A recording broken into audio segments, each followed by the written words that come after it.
문법을 언제 시작해야 하나요? 영어를 언제 공부시켜야 하나요? 영어를 늦게 시작했는데 괜찮을까요? 문법을 늦게 시작했는데 지금부터 어떻게 해야 할까요? 사실 이런 질문들에 대해서는 학생 개인 성향 그리고 학생의 공부 환경 등등 이건 너무너무 많은 대화가 필요하기 때문에 저희 에토스 학원 검색 후에 전화 문의 주시고 상담 예약 후에 방문 상담을 직접 해주시면 제가 정말 상세하게 학생 개별 맞춤 상담을 너무 잘 해드릴 수 있겠지만, 오늘은 영상으로 우리 아이들이 현재 어떤 시험을 학교에서 치르고 있는지 직접 보여드리면서 같이 한번 풀어보면서 제가 최대한 핵심만 엑기스만 간단하게 설명을 최선을 다해서 한번 해보려고 합니다. 자, 영어를 언제 시작해야 하는지, 문법 공부를 언제 시작해야 하는지, 그리고 영어를 혹은 문법 공부를 늦게 시작했는데 어떻게 공부를 해나가야 하는지 정말 많이들 물어보시는데, 이런 질문에 대한 기준을 만약에 현재 가지고 계시지 않는다면 정말 내 아이의 영어는 물론이고 앞으로 공부를 하는 데 있어서, 그리고 앞으로 우리 아이의 진로에 있어서 아주 큰 걸림돌이 될 수도 있습니다. 자, 부모님들과 우리 학생들은 반드시 기준을 명확하게 세우고 제대로 공부를 할 필요가 있습니다. 우선 결론부터 말씀을 드리자면 이런 질문에 대한 대답은 학생들마다 다 다르다는 것입니다. 그럼 도대체 어떻게 해야 할까요? 연구를 해야 합니다. 아니, 뭘 도대체 어떻게 연구를 해야 하냐고요? 내 아이의 성향에 대해서 제대로 잘 파악하고 연구하시고, 내 아이가 앞으로 치르게 될 시험들의 문제 유형이나 그 시험 특성들을 파악하고 각 시험에 맞는 공부를 어떻게 내 아이의 성향에 맞게 우리 아이가 잘 받아들일 수 있고 잘 공부해 갈 수 있게 할지 연구를 하셔야 합니다. 그걸 도저히 내가 못하겠다 라고 하면 어떻게 해야 할까요? 이 모든 것들을 잘 해줄 수 있는 전문가의 도움을 받으셔야겠죠.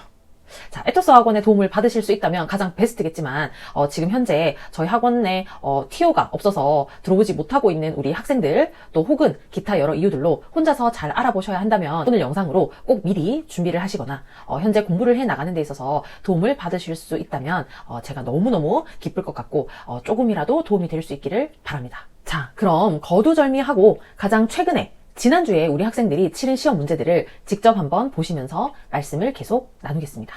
여러분, 이 문제는 이제 실제로 우리 중3 친구들이 지난주에 중간고사를 치른 문제 중에 제가 한 문제를 가져왔습니다. 자, 그런데 보시다시피 이 내용이 지금 내용적으로 봤을 때는 교과서 내용이 그대로 똑같이 나왔습니다. 그래서 보시다시피 어떤 글의 내용을, 주제를 파악하거나 글의 흐름을 파악하는 문제가 아니고, 이거는 이제 어법상 틀린 부분이 있는지 없는지를 묻는 문제였어요. 그러니까 정말 영어로 어렵게 막 영어로 된 지문의 내용을 파악하라는 게 아니라 이미 이제 내용은 똑같이 교과서가 똑같이 나와 있는데 이제 문법적으로 틀린 게 있는지 찾아서 고치는 이제 그런 문제입니다. 이 시험 같은 경우는 우리가 이제 객관식, 즉 선택형 문제가 21문제가 나왔어요. 선택형 문제가 21문제가 있었고, 그리고 이제 그 중에서 서술형은 이제 7문제. 이렇게 이제 총 28문제가 나온 그런 시험이었고, 그런데 서술형 7문제 중에서는 지금 보시다시피 예를 들어서 1번이 나오고 1-1, 1-2 이런 식으로 서술형 7문제 중에서도 사실은 나뉘어져서 따지고 보면은 총 12개의 문장을 내가 써내야 되는 그런 문제였고, 그래서 그렇게 개수를 따지자면 총 33문항을 풀어야 된다라고도 볼 수 있는 그런 시험이었는데, 시간은 총 우리가 45분입니다. 그러면 내가 이제 한 문제당 최소 얼마 만에 풀어야 된다, 이제 이런 게 좀 나올 텐데, 자, 어쨌든 그런 거를 좀 참고해 주시고, 자, 어법상 틀린 부분을 한번 찾아볼까요? 자, 이게 이제 다빈치에 대한 내용인데, 자, 이게 어법을 묻는 문제이기 때문에 우리는 일단 내용을 좀 다 안다는 가정하에 한번 풀어보도록 하겠습니다. 자, 그래서 첫 번째 문장부터 보면은 보통 ask 라는 동사가 나왔을 때는 우리 보통 ask는 이제 오형식에서 사용할 수 있는 동사죠. 그러면 목적어가 나오고, 목적격 보어에 무엇이 와야 되냐를 보통 어법 문제에서 많이 이제 출제가 됩니다. 이제 그 부분을 한번 체크를 했었어야 되는 거고, 그 다음으로 또 나올 수 있는 거는 이제 comma which. 그래서 관계대명사 문제가 나올 수 있어요. 그래서 이 페인팅이라고 하는 게 어떤 그림이냐라는 것에 대해서 설명입니다. 이 그림이라고 하는 거는 밀라노의 교회 벽에 있는 교회 만찬을 기본으로 하는 그런 그림이다. 그래서 여기서 이제 나올 수 있는 어법 포인트는 ask 있었고, 관계대명사, 계속적 용법, 이런 거에 대해서 출제될 수 있는 문장이었고, 그리고 두 번째 B 문장에서는 나올 수 있는 어법이 여기 보시면 had been interested in 이렇게 나오거든요. 그래서 이 had pp랑 be pp랑 이렇게 출제될 수 있는 그런 문제였는데, 사실은 보통 우리 친구들이 이 문장을 봤을 때 이제 그렇게 어법을 좀 생각할 수가 있는데, 이 문제 출제율도 사실 이 부사의 위치를 묻는 거였어. 그래서 우리 친구들이 had been interested in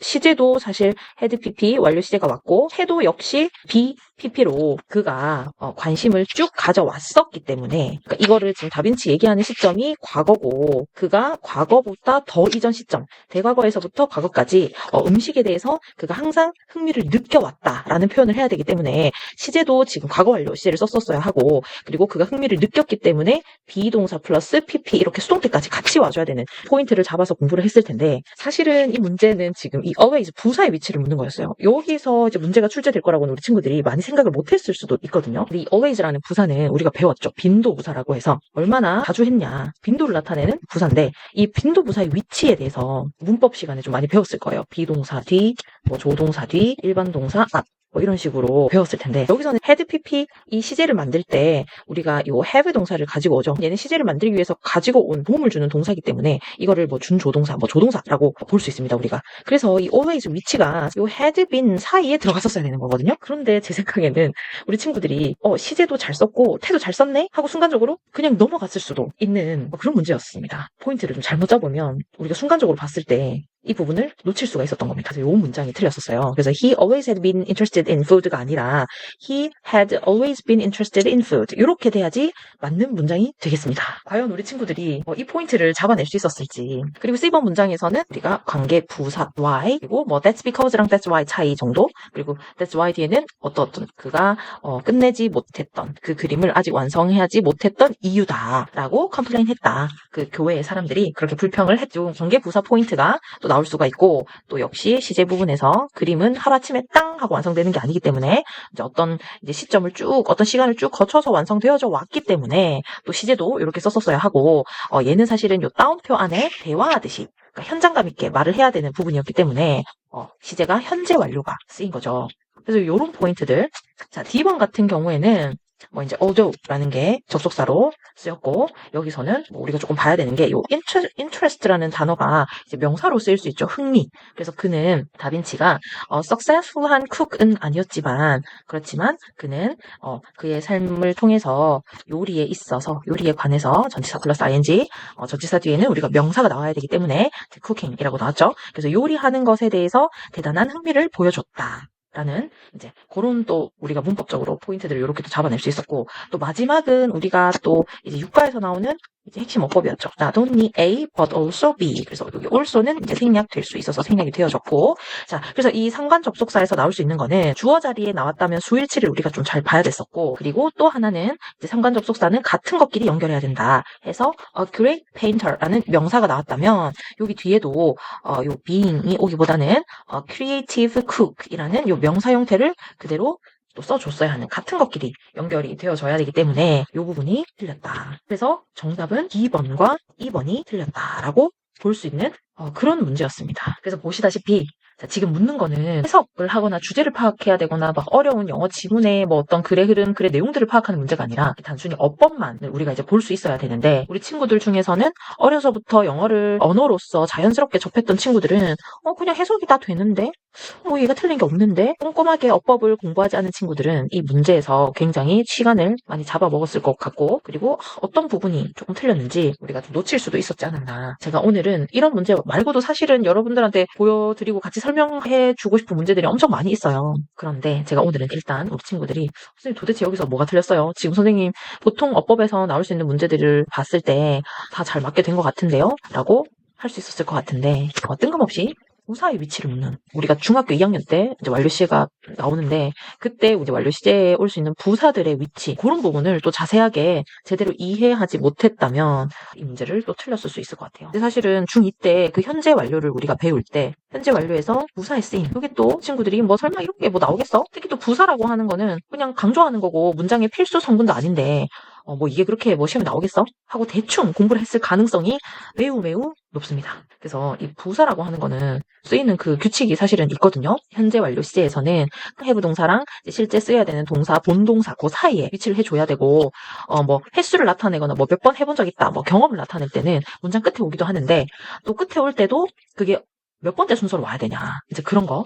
그래서 이제 현재 완료의 부사의 쓰임 또는 이제 우리 친구들이 부사의 위치에 대해서 과연 공부를 한 친구가 있을까요? 자, 그게 또 의문스럽습니다. 우리가 부사는 또 쓸 때, 뭐 어떨 때는 부사가 우리는 동사를 수식하거나 형용사를 수식하거나 또 다른 부사를 수식하거나 문장 전체를 수식하는 이 부사의 이런 역할들은 우리 친구들이 알 수 있을 것 같은데 막상 부사가 어떻게 쓰이는지 어떤 위치에 쓰이는지는 조금 모르는 친구들도 있을 것 같아요. 그래서 강조하는 동사 앞에 오기도 하고 문장 끝에 오기도 하는데 문장 끝에 왔을 때는 또 다른 부사들이랑 있을 때는 또 어떻게 위치가 되느냐. 이제 부사를 쓸 때는 문장 끝에 가기도 하는데 보통 예를 들어서 동사를 수식할 때는 동사 앞에서 수식을 합니다. 그런데 그 동사 뒤에 보어라든지 목적어라든지 이런 성분들이 왔을 때는 부사가 문장 끝으로 가곤 하는데 또 다른 부사가 있을 때는 이 짧은 부사들 순서대로 오는 거거든요. 그래서 부사가 예를 들어서 길어진다. 그러면은 또 순서가 쭉쭉쭉 밀려서 뒤로 갑니다. 그런데 예를 들어서 만약에 장소라든지 방향, 목적, 시간 이렇게 나타내는 부사들이 또 많이 올 수가 있잖아요. 그럴 때는 긴 거는 뒤로 보내면 된다고 했는데 다 똑같이 두 개의 단어들로 이루어져 있다. 길이가 다 똑같은 거다. 할 때는 또 이런 순서대로 와야 되거든요. 장소, 방향, 목적, 시간 순서대로. 그래서 이런 과연 부사가 어떻게 어떤 위치에 가는지에 대해서 구체적으로 우리 친구들이 또 공부를 안 했을 것 같아요.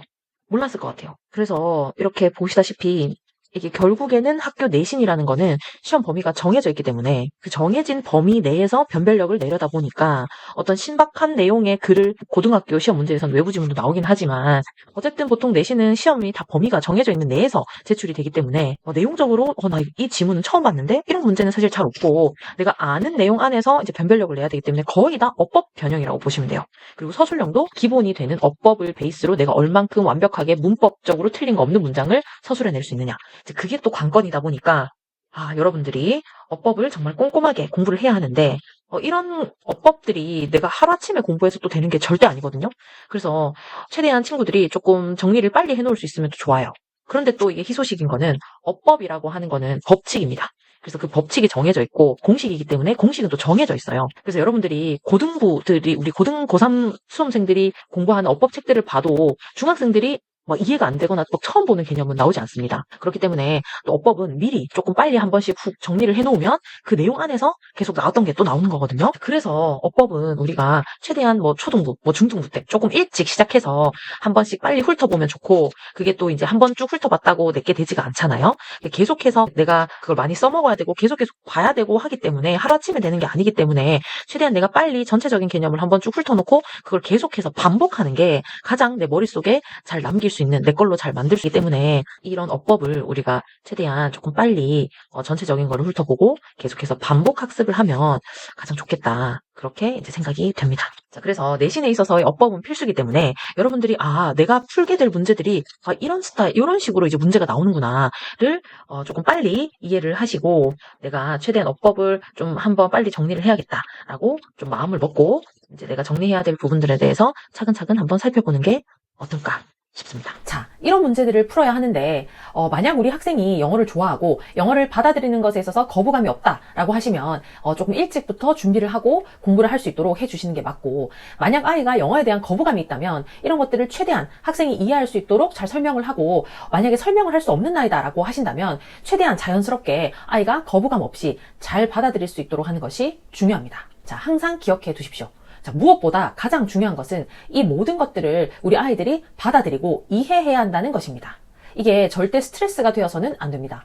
이게 스트레스가 되면 결국 아이들이 거부하게 되고 진정한 의미를 제대로 이해하고 제대로 공부하는 데 있어서 방해가 됩니다.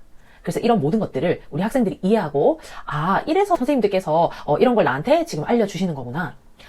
시험 문제에 이렇게 나오니까 내가 이런 것까지 이렇게 꼼꼼히 다 이해하고 내가 이런 식으로 공부를 해야 하는구나 라고 스스로 생각하고 스스로 이해하고 공부해 나갈 수 있도록 해야 한다는 것입니다. 자, 오늘은 우리 학생들이 치른 시험에 직접 나온 문제들을 간단하게 살펴봤지만 다음번 영상에서는 또 내신과 다른 수능은 또 어떻게 다른지 그렇다면 수능은 또 어떻게 준비해야 하는지에 대해서 다뤄보는 시간을 가질 수 있도록 하겠습니다. 자, 그 전에 구독, 좋아요, 알림 설정 해주시고 저와 소통해 주신다면 훨씬 빨리 그리고 훨씬 더 유익한 내용들로 계속해서 찾아뵐 수 있을 것 같습니다. 그럼 오늘도 알차고 보람된 하루 보내시길 바라면서 다음번 영상에서 뵙도록 하겠습니다. 빠잉!